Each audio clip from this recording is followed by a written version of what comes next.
Strategic silence. Why high-value women never overshare their financial moves. Introduction. The power of what you do not say. There is a kind of power that does not announce itself. It does not wear a name tag or hold a press conference. It does not post screenshots, share income reports, or update its social media status with every milestone achieved. This power is quiet, deliberate, and devastatingly effective. It is the power of strategic silence. In a world obsessed with visibility, with sharing, with performing success in real time, there exists a rare and misunderstood group of women who have mastered a different art entirely. These are the high-value women, and one of their most defining characteristics is what they choose not to say.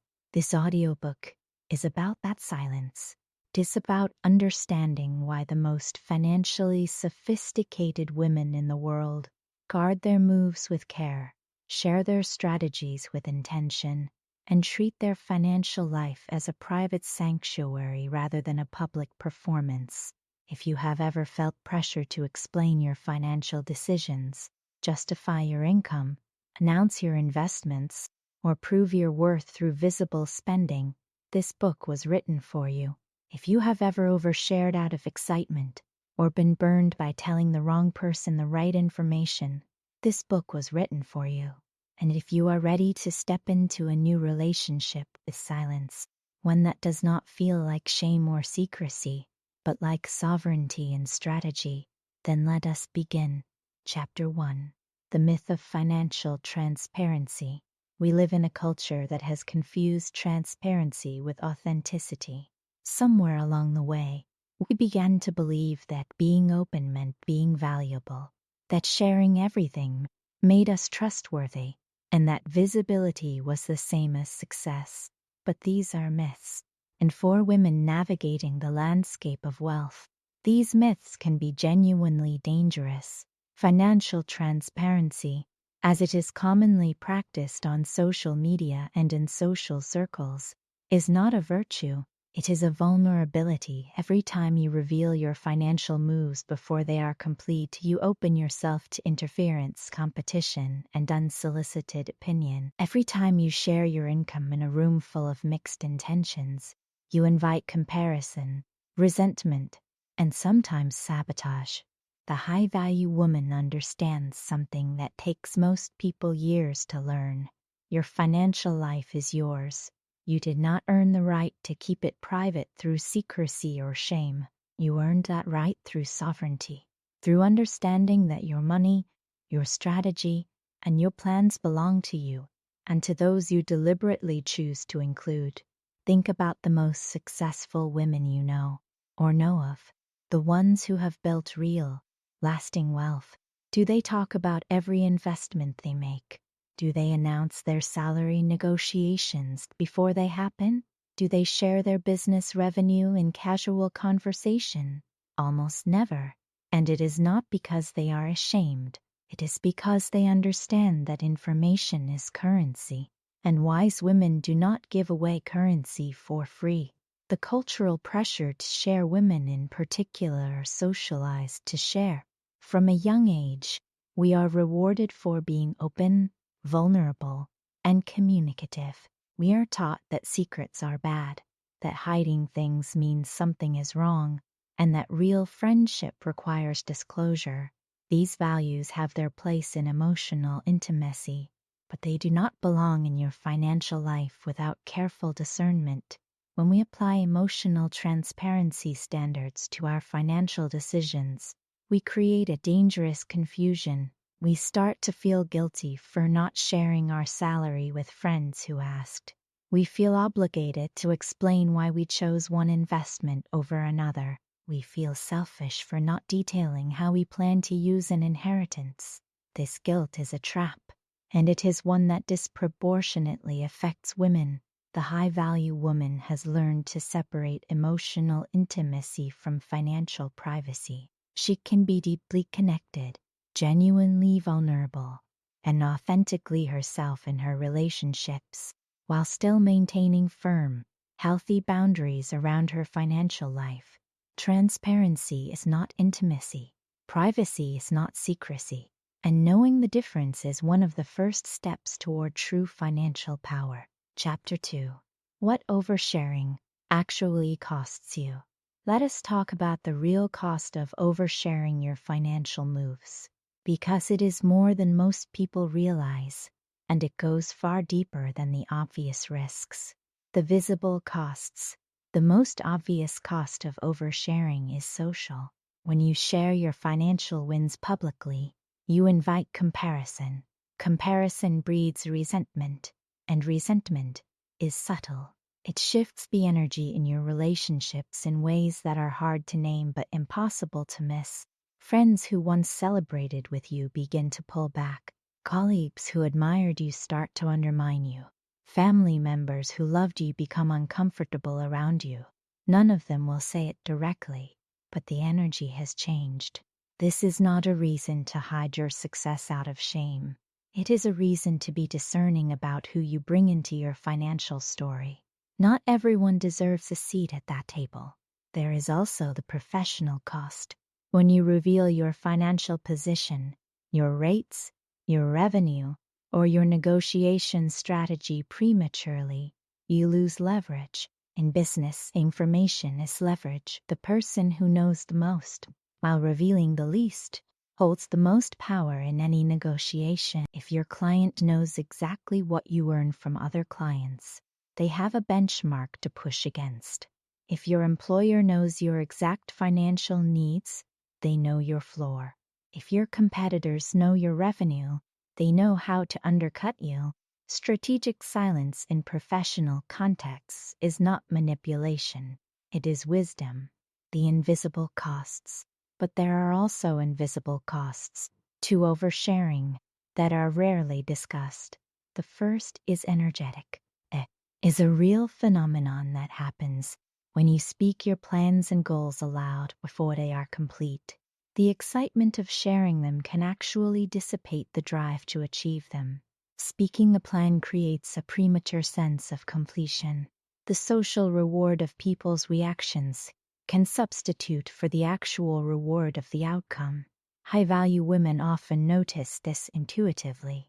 They have learned that they feel more focused, more driven, and more effective when they keep their major financial moves close to their chest until those moves are complete. The second invisible cost is decisional.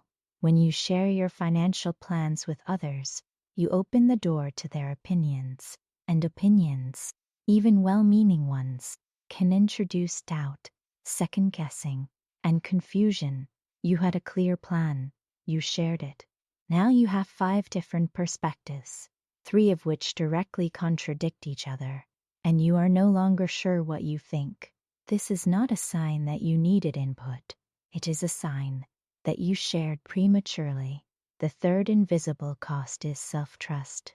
Every time you seek external validation for your financial decisions, you train yourself to distrust your own judgment.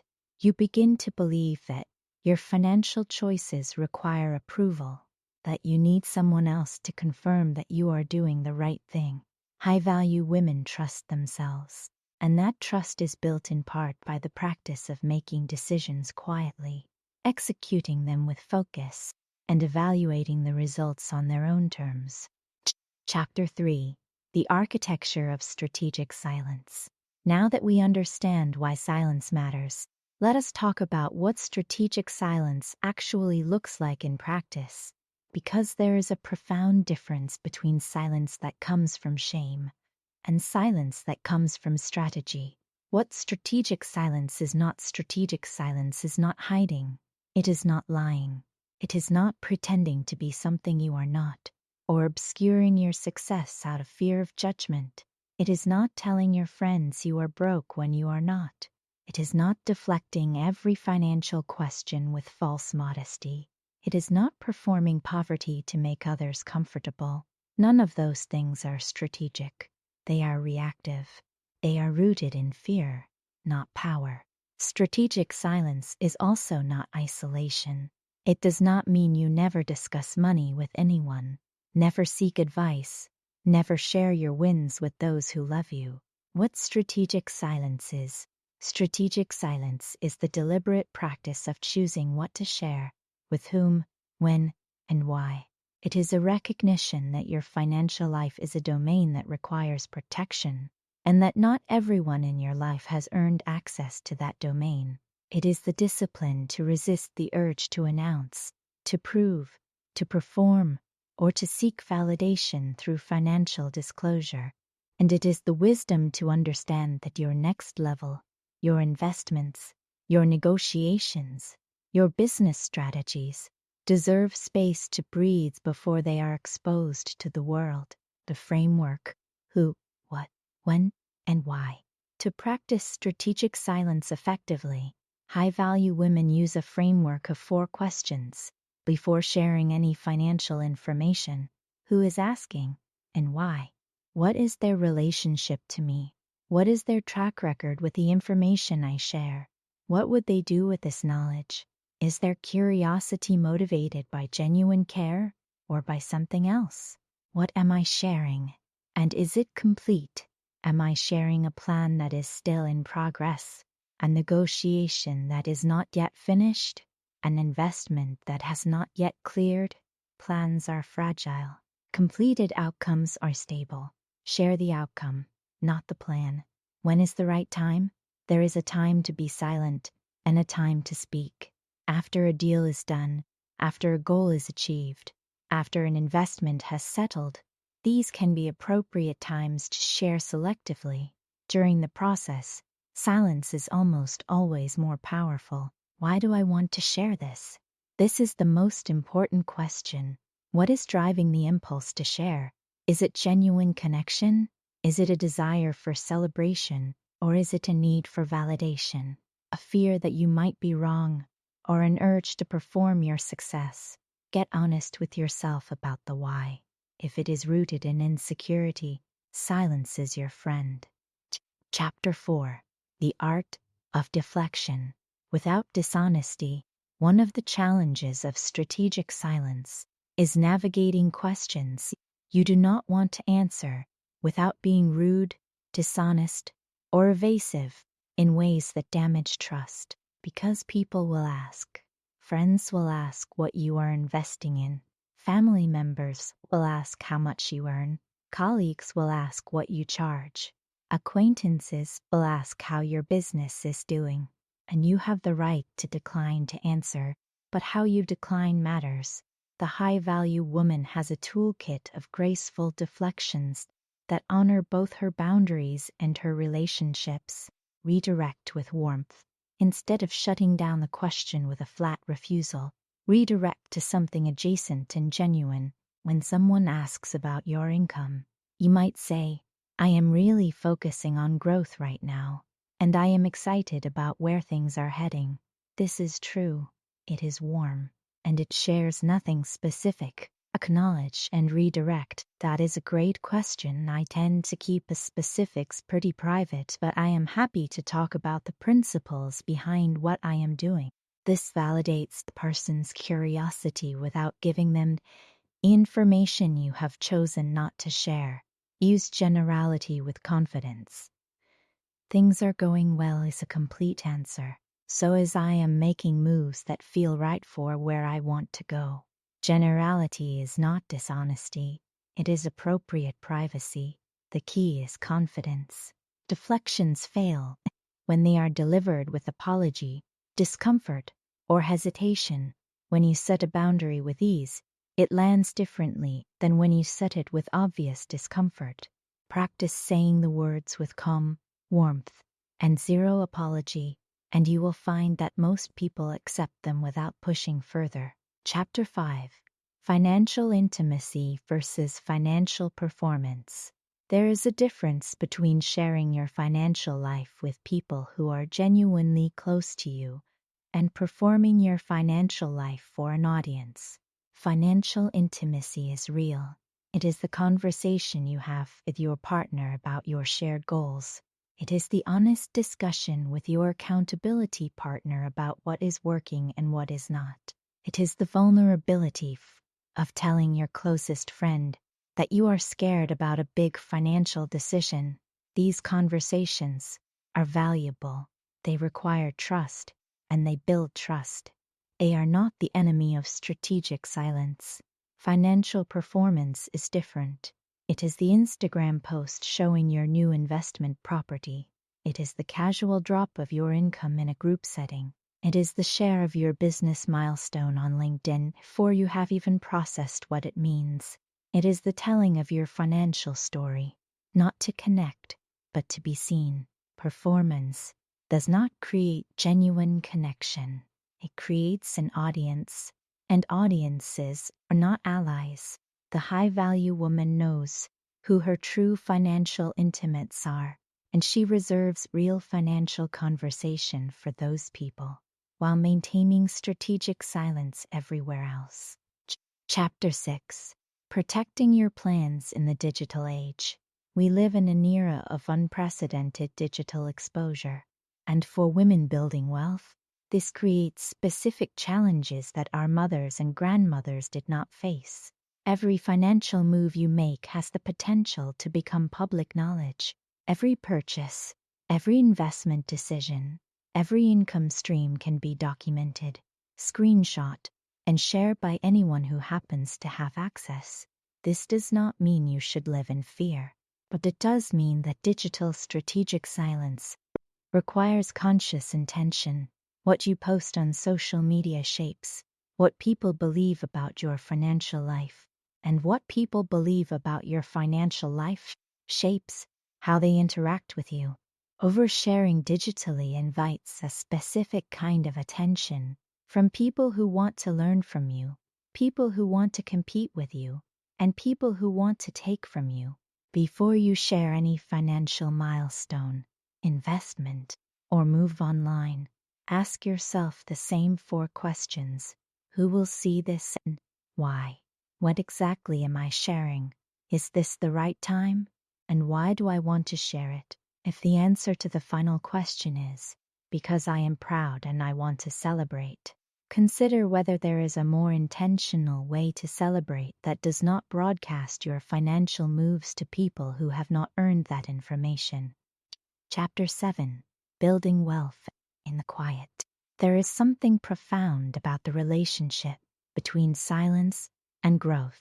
Seeds do not announce themselves before they become trees. Water does not narrate its own carving of canyons. And the most sustainable wealth is built quietly, consistently, without the noise of performance or the distraction of external opinion. High-value women build wealth in the quiet. They make decisions in private, execute in private, and reflect in private. They share their outcomes when the time is right with the people who matter on their own terms. This is not timidity. It is not smallness. It is the opposite. It is the recognition that growth requires protection and that the most powerful moves are often the least announced. The women who build the most durable financial lives are often not the loudest voices in any room. They are the ones sitting thoughtfully, observing carefully, and moving with a deliberateness that others mistake for stillness. They are not still. They are strategic. Chapter 8. Teaching the Next Generation. One of the most powerful things a high-value woman can do is teach what she knows to the women and girls who come after her. The lesson of strategic silence is not a lesson in hiding. It is a lesson in sovereignty, in teaching young women that they do not owe anyone access to their financial life, that privacy is not shame, that their plans belong to them until they choose to share them. It is also a lesson in discernment, in teaching girls to ask not just who is asking, but why, to notice when curiosity is friendly and when it is extractive, to feel the difference between a question that comes from genuine care and one that comes from competition or entitlement. And it is a lesson in self-trust, in helping young women believe that they are capable of making financial decisions without needing to run them by the whole village, that their judgment, exercised with care and information, is trustworthy, that they are enough. These are lessons that compound. The girl who learns to trust her judgment with money learns to trust her judgment in everything. The woman who learns to protect her plans learns to execute with focus. The woman who learns the power of silence learns the deepest kind of power there is. Chapter 9. When to speak and what to say. Strategic silence is not permanent silence. There are absolutely moments when speaking about your financial life is appropriate, useful, and even important. Speaking to inspire is different from performing for validation. If you have achieved something meaningful and you have a genuine desire to light the path for others, sharing your story can be an act of generosity. The key is to share from completion, not from the middle of the process, and to share with intention rather than with the need for applause. Speaking to educate is also valuable. Teaching financial literacy, sharing concepts and strategies, and contributing to the financial empowerment of other women. These are powerful uses of your voice, and you can do all of this without revealing the specifics of your own financial life. Speaking to connect is the heart of financial intimacy with the right people in the right context. Sharing your fears, your victories, and your strategies is deeply valuable. These conversations require the right container, the right relationship, and the right timing. The rule is not silence always. The rule is intentionality always. Speak when it serves a genuine purpose. Speak with the right people. Speak at the right time. And speak from a place of sufficiency, not from a place of needing to be seen. Chapter 10. Becoming the woman who needs no validation. Perhaps the deepest work in strategic silence is the inner work, because strategic silence, at its core, is not primarily a communication strategy. It is an identity. It is the identity of a woman who knows her worth without needing it confirmed, who knows her plan is sound without needing it approved, who knows her moves are right for her without needing anyone else to agree. This kind of identity does not come from birth. It is built through the practice of trusting yourself, through the accumulation of evidence that your judgment is sound, through the experience of making quiet moves and watching them pay off without anyone having to witness the process. It is built through the radical act of deciding that your financial life is yours, not a product to be marketed, not a story to be told for engagement, not a performance to be evaluated, but a private journey that belongs entirely to you. When you become this woman, the question of whether to share becomes much simpler, because you no longer need to share for validation. You share when sharing serves a real purpose, and when it does not, you are entirely comfortable in the quiet. Conclusion. The quiet revolution. There is a quiet revolution happening among women who have decided to build their wealth in silence, who have rejected the performance culture that asks them to prove their value through visibility, who have discovered that the most powerful moves are often the least announced. These women are not modest in the diminishing sense of the word. They are not hiding their light. They are focusing it, directing it, using it with precision instead of broadcasting it in all directions. They understand that silence is not absence, it is presence. It is the presence of a woman who knows exactly what she is doing and does not need your opinion about it.